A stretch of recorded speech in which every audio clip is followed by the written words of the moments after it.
So today I watched Hank Green talk about following your dreams, yada yada yada, how to be successful, Sigma male mindset type of shit. But it's actually quite different from my point of view, from someone who has achieved certain amount of success, uh, even beyond what I imagined, and even at times I got so emotional. Like I'm still poor, right? I'm still poor. I'm still going, as you may see through my room. I'm still doing shit. The point is, it's something different. Ah, no! I'm not editing this out. This was the end of the video. Enjoy this part. So, as someone who has gotten more success than I've ever expected at a certain point of time because of my memory, this is part of. So, what do I mean because of a memory? I would say my memory is way above average, to the point that I remember certain non-verbal parts of my life, and for some reason I think about them more often than other people, and I consider things that or other people forget. I genuinely believe, for example, that nostalgia is just caused by bad memory, and lots of things, including sadness, regret, in certain situations, is also influenced by that. I am really thankful for what I have been achieving currently, because I remember how at one point I couldn't even imagine being here, because I was that lost, or at least it felt so. I wasn't lost. I was wandering or wandering, whatever. WANDRENG, wandering. Anyway, the point is this: how did that happen? And first of all, you need to be unreasonable to succeed. The reason is that if you know what Pareto distribution is, then you will know that. I just feel like an imposter right now, because I'm just basically just repeating most of the things told in 4 Hour Workweek by Tim Ferriss. This is the book in German, but I have it also in English. I'm not going all the way there. The point is this: it feels unreasonable, because if you're going to share with people who have never achieved anything, your parents, if that's the case, and anyone else, then they will always discourage you. And yet those who have actually succeeded at something, they will always encourage you, because they know how attainable it is. And for others, it is unattainable, and they rationalize it as them just being unlucky enough, when the truth is they're just too stupid to believe the truth, that it was always there. There are people, most of people have dreams that can be achieved in a week. For example, if your dream is to run a marathon, but you cannot run a kilometer, then you can walk marathon. Of course, there are some kinds of disabilities that can completely close the gap for you, but the point is, if you can't run, walk. If you can't walk, crawl. Do the minimal part towards it. If you want to have a black belt, but you tell yourself, but I'm 30, but I'm 20, but I'm 16, it's behind me. No, go after it. Have one exercise, have two, have three. And if you don't go after your dream, you don't want it, right? It's not, there's a difference between having a dream and having a goal. And another thing is, he says, don't follow your dreams, follow your tools. I absolutely agree with that, because at one point you have to watch your environment, and at a certain point of time, what's important is to use the opportunities that you have. One example is something that's really counterintuitive, and even cringe to people in society, is if you can live by your parents and you have okay-ish relationship, then do that.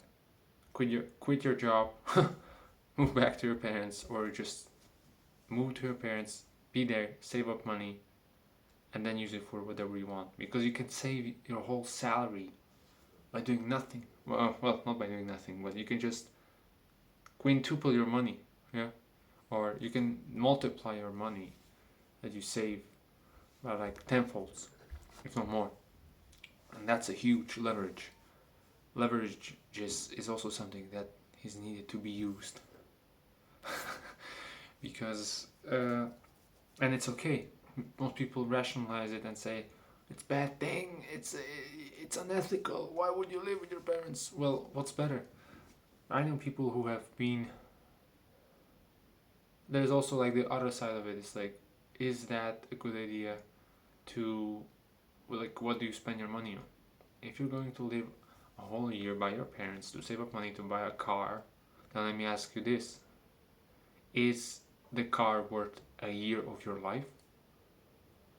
Let's say 23 or 15 or 16, I don't know, 30, right? And you wanna save a whole for a year money just to buy a car. Is the car worth a year of your life? It's not. I'm telling you right now, it's not. So why would you do that? If you really need means of transportation, just buy the cheapest car that works. Buy the cheapest car, and the second it just malfunctions, buy a new one. That's it. That's the whole solution. I mean, do you tell me, is that worth a year of your life? No, it's not. I can tell you. I'm gonna answer this one for you. It's not. Fuck anyone who says it is, because it's not. Even if it would cure cancer, it wouldn't be worth it. Unless it cured cancer, I would say it's not worth it. So, yeah.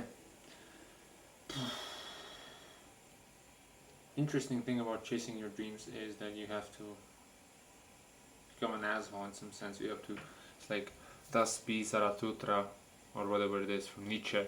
He mentions Uberman and these different qualities. You have to be able to be like a baby, like a camel, and like a lion. So, and these three values are really important. You need to be able to be curious, humble, but also you must be able to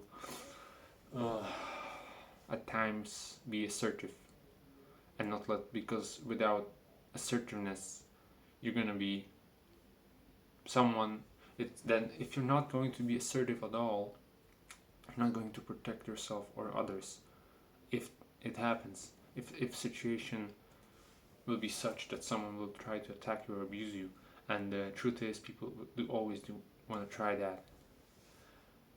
The lack of other qualities will simply hinder your growth. All of those will, and it's a constant fight. I haven't read the book, by the way, but I want to. In German. It's been 3 years since 3 years ago, or 4 years ago, I told myself that I want to learn German and read the books in original language. By far, my German is not perfect. I have B1 level, but if I were to, it's not exactly B1, but if I were to improve my grammar, let's say, and work on it, then I am not that far away from C1 level, which could mean that I could read like Dostoevsky in German now. I've read him in Russian already. Yeah. The point is different thing. The point is not flexing about the books. It's like the book Alchemist. It's about observing your environment, listening to what your heart tells you, what the sign tells you. Look at what happens. Look at what people say versus what happens to them. Because there are people. I know people who worked 42 years in the same job, hating their life, and saying that's the way life is. No, that's not how it is. That's what you sow. You reap what you sow. So you need to know what is it that you sow, and that's what you're gonna reap. So yeah, in my what helped me a lot was just asking. You never know. You can ask for a discount in a store. You can, if you see people shooting movies on the street, go to them and ask if you can get a job, if you can get a role. Worst case scenario is not so bad. What's so wrong about them saying no? Unless you ask, you're getting a no one way or another. That's the way to think about it. If you're not asking for it, it's an automatic no. So do you want us to be told no automatically, or you want to take your chances and perhaps get a yes? That's it. And this works everywhere. This works wonders. I've done this shit with jobs. I went to places in prison asking about jobs, and the best thing that I figured out that works is calling them, because they do not read your CV. They do not read your curriculum vitae. They just ignore it. For understandable reasons, because time is limited. Who's going to read all of that? And if they read it, then it's a different thing to reject someone in person and to reject CV. And then again, the person and the CV are different things. Anyway, this took a long way, but how do you become exceptional? I would say take the dream seriously. Take your tools seriously. Take your opportunities seriously.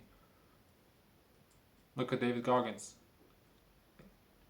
He became a Navy SEAL on his third try. Not his first try, not his second, his third try. And that is a huge lesson. I gave up on my first try of pursuing psychology, perhaps for the best. But the point is that don't give up even after failure, because you fail only when you give up. Same happens with anything and everything. Yes, you might say, well, if I got rejected from a job and I keep annoying them, then they're gonna get restraining order. That's because you're not thinking clearly. If this is your way of thinking, you ask one place for a job, you go to another one across the street. If it's in gastronomy or in offices, I don't care, you can walk through the whole Wall Street and ask for jobs.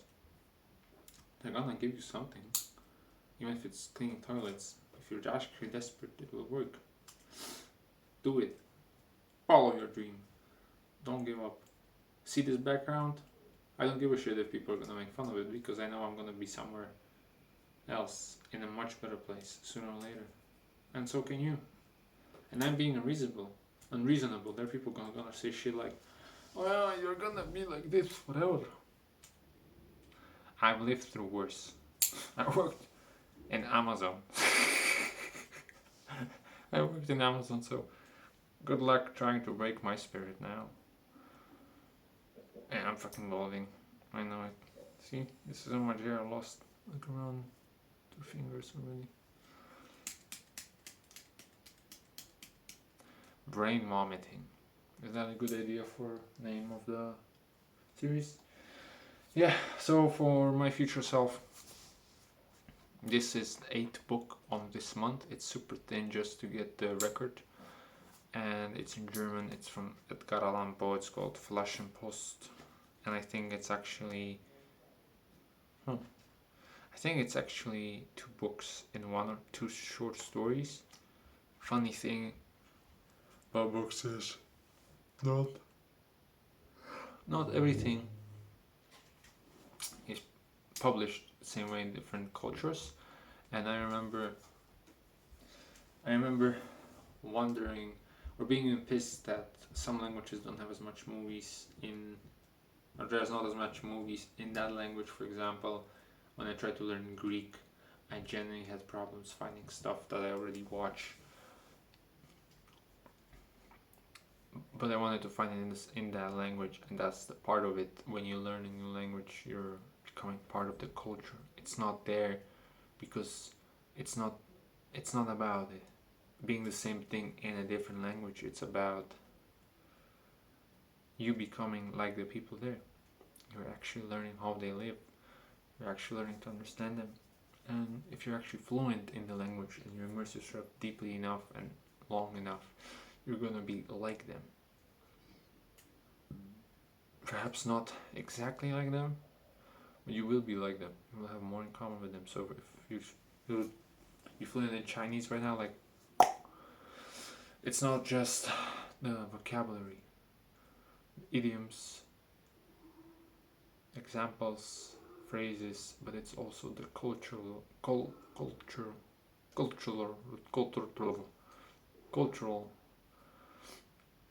understanding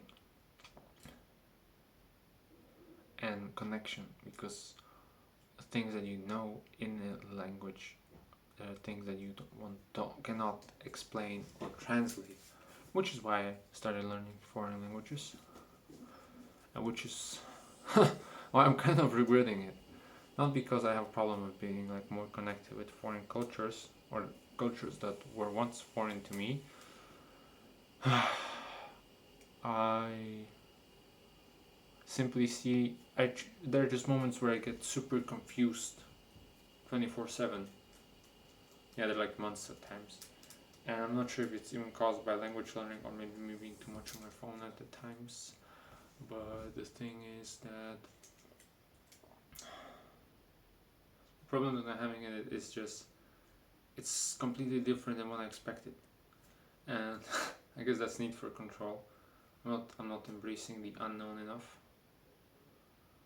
And it's pretty interesting that when I'm talking right now, I share a lot of ideas that I've read about, and at certain point of time, yes, I'm changing the subject because I cannot think of the answer.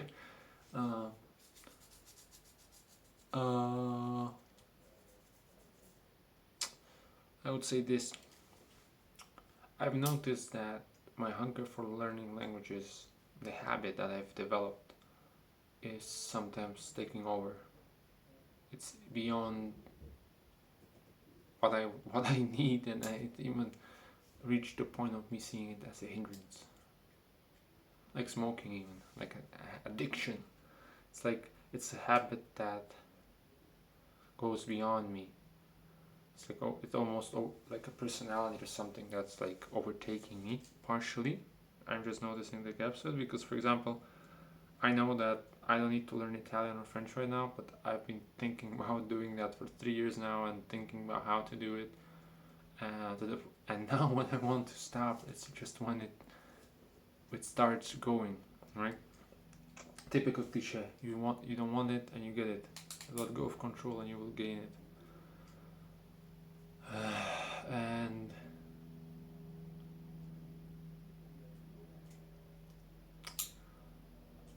even good things can take over you, and it's as if some ideas are fighting inside your head, which is something Jordan Peterson said, I believe, a long time ago. This is the same thing with books. Some of the ideas that I'm mentioning and talking about are what I've read, but then again, what like Leonardo da Vinci said, when you're coding something, you're not using your intelligence, you're using your memory. But then again, a counter argument to that is you need to think using your intelligence whether or not it's the best thing to be used. Like, you still need to apply it, right? And applying it takes intelligence. Another problem. Oh yeah, so one of the problems with language learning is that the depth, the level, right? If you're going to jump from typically rabbit cliche, if you're going to jump from one to another, it's a question of whether or not you want to be specialist or generalist. Argument could be made that some people become neither in their life. There are people who have reached B1 level of language proficiency in their own native language. Like, they don't read, they don't write. They're like illiterate. There are such cases, and that is measured when it comes to language proficiency. For example, vocabulary score, yada yada yada. And that's a good example of being neither in this case. And that is the opposite of that is that being a specialist. For example, if you're a lawyer, a doctor in any country, then you're like a specialist. In some case, because a lawyer, he can argue, he knows stuff, a bit of Latin, of course, both know a bit of Latin. These people actually have worked on improving it. Even if you work as a realtor, right? Then you were you've been working on your language proficiency. Knowing many languages helps. I specifically wanted to avoid talking about language learning, but I'm just too in love. Am I in love? I like to use love, but is that the case? Dang, these videos are going for too long. I didn't want it to take 20-ish minutes. It's like a podcast right now. Let's actually keep rolling. Let's make this. Let's this be podcast. Well, brain vomiting, part 1. Damn. Well, I didn't expect this to be the first episode. Anyway, so since I'm going ad lib and I have nothing prepared, I would like to. What should I mention? Sorry, I'm looking at my books, considering the topic. Anyway, so there is a book that I would like to discuss, or should I say the ideas in it. Never Split the Difference by Chris Voss. If you are into psychology, or you want to speak better, understand people better, negotiate better, then read this book. The problem with me sharing this or that book is that collective consciousness exists. The more people will understand this, the more common knowledge just becomes, the less powerful it is. So gatekeeping it is a bad idea, because only 2 million copies were sold. 2 million copies is a relatively small amount of books, because for example Harry Potter books series sold, I'm not sure, 200 million or 600 million copies. Yes, 7 books exist. I could show you how they look in German, by the way. And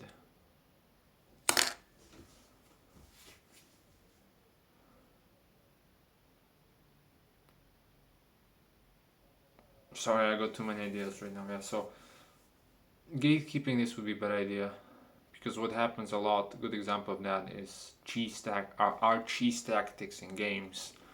So I don't know if you're playing video games, but for example, there are these sniper games. There's this sniper grandpa who was like veteran, fucking shit. He was an actual he was an actual sniper. He started playing these streaming how he's sniping in a game. That went hyper viral, I would say, because even I got it in my feed. I don't care about shooters mostly, except for TF2 and Counter-Strike a bit. And people have been essentially doing what he did, which is what happens. In TF2 there's this box trot strategy. It used to be a thing. And at first, when the guy made the video, it was cheese strategy, it was hidden, but because so many people know about it, or knew about it at one point, then everyone quickly discovered it. So, and then there was this whole cycle, right? Not bell curve, but the whole cycle. It went from being unknown to being known by everyone, to being so overused that people stopped using it, and now it's at the point where people are using it again. Because as I said, collective unconsciousness, it plays a role. And this is why gatekeeping in general is a thing, although in some cases it historically did make that much sense. Anyway, let's go to the book. Never Split the Difference. Why is it so important? Why is it so effective? Why it is a must read? So it's a must read if you're reading stuff, because it's field tested knowledge. Funny thing about the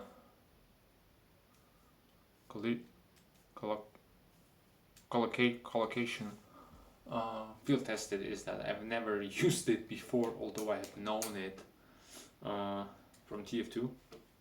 Funny thing, right? How thinking and coincidence happen. So field tested, this guy, the guy who I don't think he wrote it. I think because it's Chris Voss with Tal Raz. I think Tal Raz is the guy who wrote it. Chris Voss was the guy who kind of told him the stories, told him the examples, taught him to, or perhaps he wrote it. I'm just saying, I'm thinking there. Anyway, so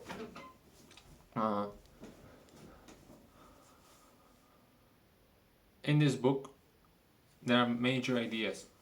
It's actually kind of antithesis to common knowledge, common sense, and what is seen commonly as effective negotiation. So I don't know if you work in a call center, if you worked as a salesman, because I have. And there they teach you a few things that actually do not work, but they are convinced that they work, which is super funny.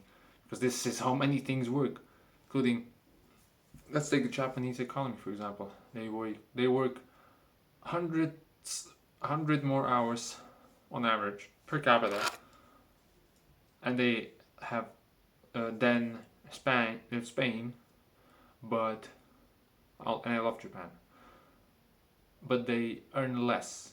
Their GDP is lower than in Spain, although they work more. 100 hours a week. I think a month. I'm not sure right now. 100 hours. People work 40-hour weeks. That's 2.5 weeks more per month, if it's per month. Hopefully it's not per week. I think it's per month. Anyway, because not everything, there's efficiency and there's effectiveness, and then there's this thing of people, like when people have the need for control. It's not exactly need for control. It's more about their conditions, their unconscious conditions being satisfied, right? So if you look 50 times at your phone just to check time, it's not that you're controlling time. You could just get clocking or like watch, and you could check it also. But the point is, something inside you tells you, oh, it just this trigger, right? Oh, let me check it. And they have similar stuff is happening to them. To people, let's say salesmen, they need some methods. They hear about a method, like for example, you need to get like 5 yes. You need people to keep telling you yes, and if that's the case, then they're more likely to say yes the 6th time. So this is how it works. This methodology is bullshit. It's dog shit. It doesn't work, and it's actually mentioned in this book. And there's another book called Getting to Yes, which is super known, and he actively criticizes it because the common knowledge of negotiation, common view of it, overlooks the unconscious part and emotions. And after being somewhat interested in psychology, talking about myself for quite some time, I think the emotions are the most overlooked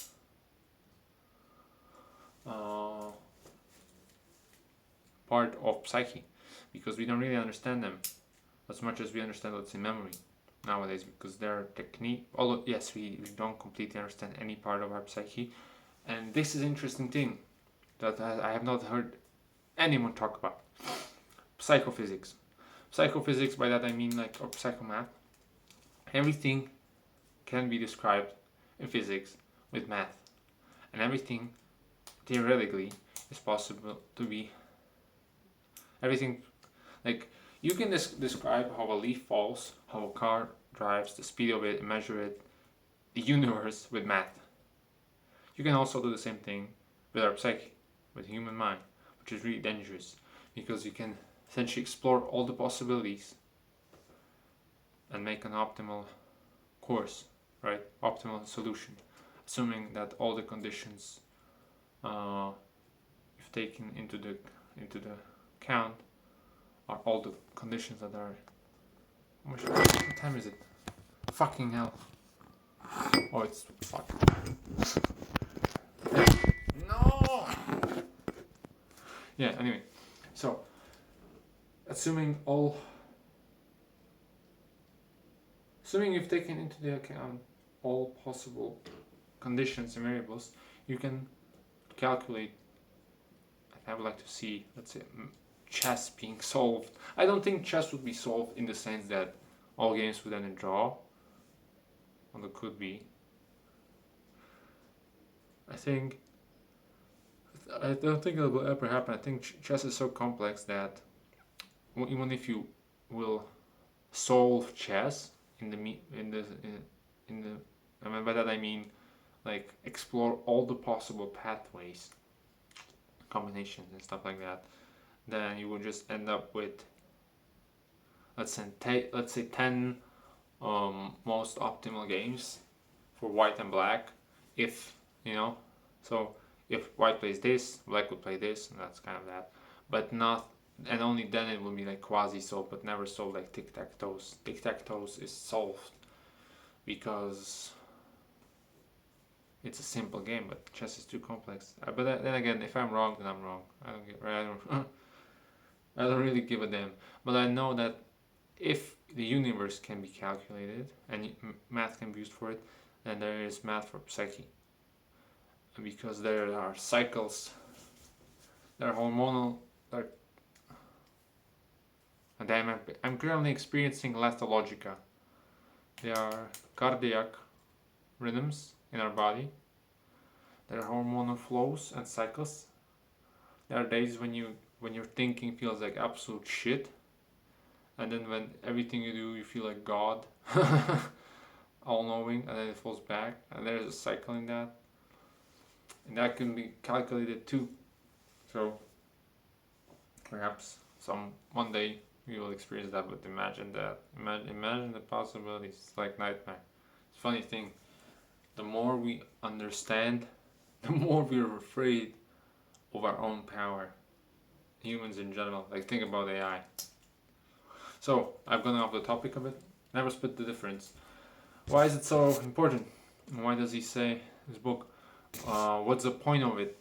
What are the negotiation tactics and strategies that he has used in, and what he talks about? Well, his focus in a negotiation is all about the unconscious things. It's all about, because common dogma is appeal to the rational mind. Play with that.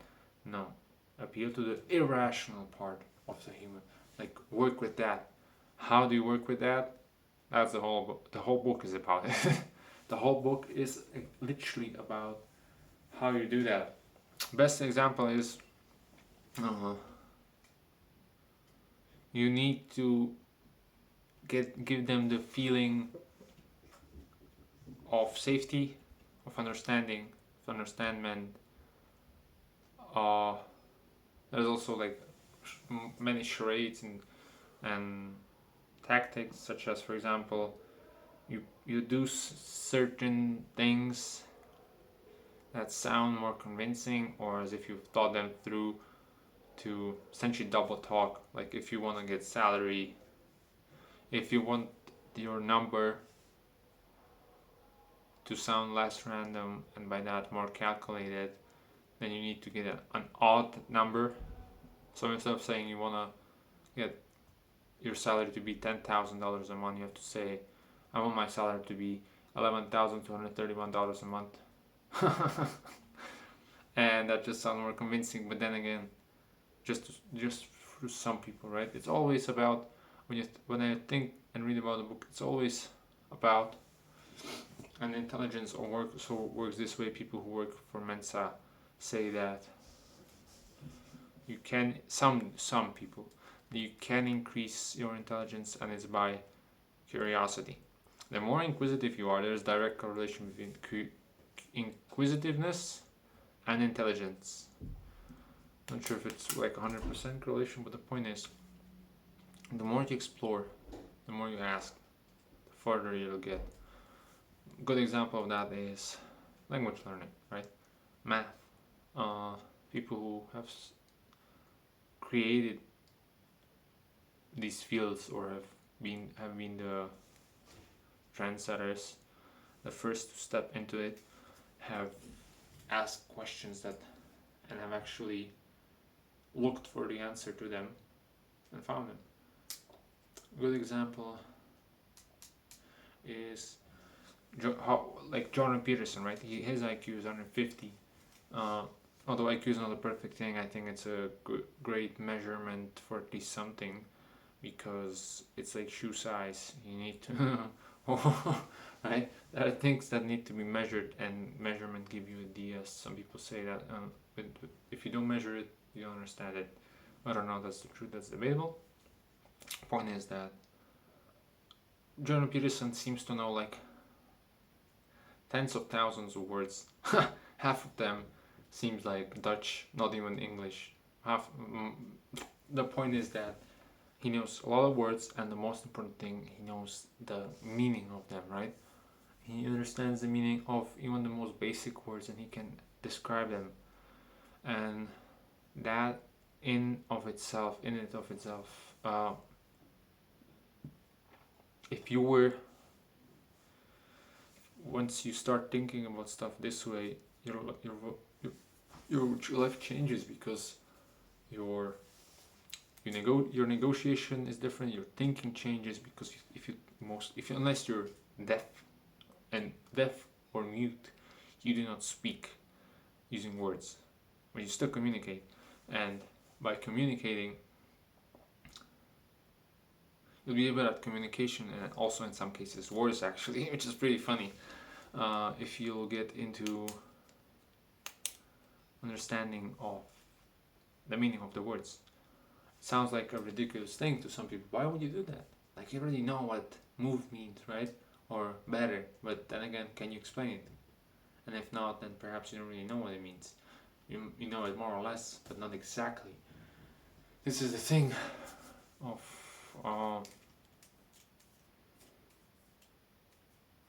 how do I describe this term? Ignorance? Ignorant knowledge? Unknown ignorance? I would say, yeah, unknown ignorance. Unknown ignorance. Sounds great. And so, I would say that this is what happens to people when they grow up and they get smarter, right? They just ask questions, they learn. And there's even fear in that. People are even afraid of being smarter, because they know and they feel that if you get smarter than you are currently, then you will start beating yourself up for being dumb in the past, for being lazy and being different things, which is something that you're afraid of, something that you intuitively feel will happen. I've been going on for 37 minutes. 20 more minutes, and let's do an hour. Pretty cool. First time I'm talking for an hour straight in front of a camera. So,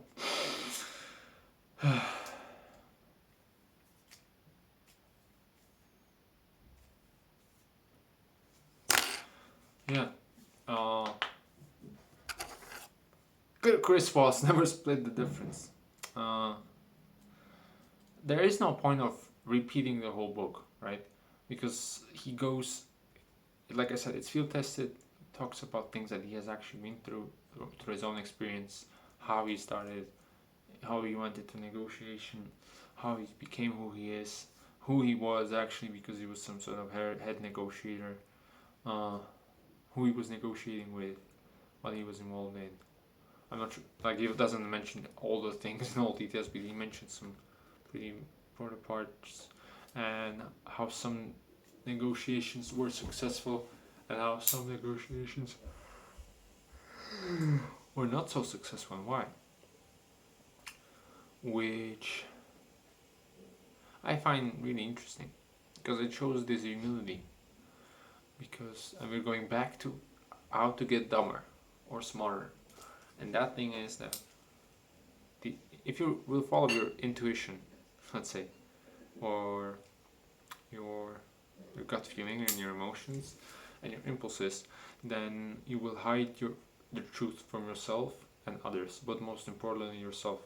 That being ignorance, or you're making mistakes. But the truth is, if you admit your mistakes, if you admit your ignorance, then you're much closer than otherwise towards improving, evolving, moving forward.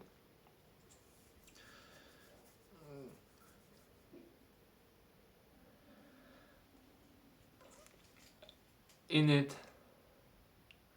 there's whole another book called Think Fast and Slow by Daniel Kahneman, a guy I'm talking like a Hungarian right now, who got Nobel Prize for proving that uh, proving how flawed our logic is, how irrational our rationality actually is, and how most of our decisions are made on emotions. It's a really good combination because this book is essentially that in action. He references the book and the scientist shortly. There's one more guy who works with Daniel Kahneman, but I remember Daniel Kahneman only. And interesting thing about that is that this is the same thing with inaction.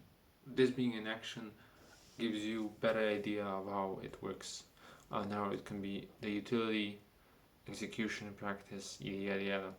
Which is why I can only recommend this to everyone and anyone.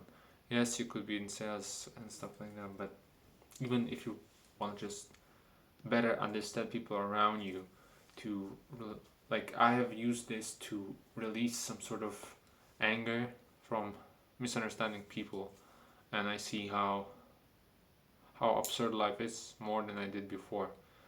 How absurd decisions are made, how absurd, like how some people have, like I mentioned, the people who have worked 42 years in the same jobs. It's like that is a set of continuous decisions and an identity built on on nothing more. Damn, I have fruit flies in my room. That's horrible. Damn, I need to get a. Fuck, I have fruit flies in my room. Well, that's gonna get funny.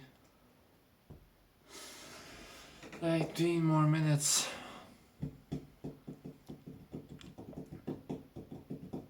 Yeah, so 140 pages, and that's all I can say about the book. But there are more things than that. There are lots of tactics that I just don't want to get into, including but not only just even when you're talking to someone, it's better to explore what people mean, because what people say is not always what they mean, and what they mean is not what they say, which is really useful to know and explore. This is the humility part, right? So if you're truly humble, then, and this is why a lot of giants fall, because they, I don't know, like think of something that was really big and is no more. Xerox, BlackBerry, whatever. They were big, they got arrogant, they thought they're immortal, and they were wrong about it. Same thing happened with many YouTube channels, many celebrities. The truth is, you just don't want to be at the top forever, but with companies it's different, because company is not a man, it's not a human, it's something beyond it. It's like, one way I like to think about companies from time to time is that it's like a creature on a different level of existence, like paradigm. It also needs energy to survive. If it doesn't get enough of it, it dies. It also fights for its own survival, and the energy is money, of course, what we put into it, and it lives its own life after a certain time, and that's almost like dragons, right? It's almost like dragon, mythical creature. It's like just like the microorganisms living inside of us, making our life. There are things beyond us, bigger than us, including states and countries and whatnot. But please don't identify yourself with the country. You're much more than Anyway, interesting thing is that really small details and really seemingly innocuous and even useless comments can make or break a whole deal. So, funny thing is how big of a role emotions play in praxis is if you negotiate, like if you're friends with someone because you mutually make each other feel good, so good that you want to hang out and feel the feeling more, right? Because you understand each other. And I'm talking about platonic friendship. Same thing happens kind of even if you're talking about like sexual relationship, same thing. And when you think about it, all that it is being like what happens a lot is that you meet someone at the right place, at the right time, in the right mood, and the rest takes on. Like a lot of people are together because they were in a good mood back then, because they were both willing to talk, because they were both horny or open to something, and a lot of it, most of it was unconscious. Some of it was conscious, and yet, if you were to ask them, if you were to ask anyone about the decisions they made, like ask someone why did they become who they are. I don't care if it's a doctor of, as in medical doctor, doctor mathematics. I'll be back in a second.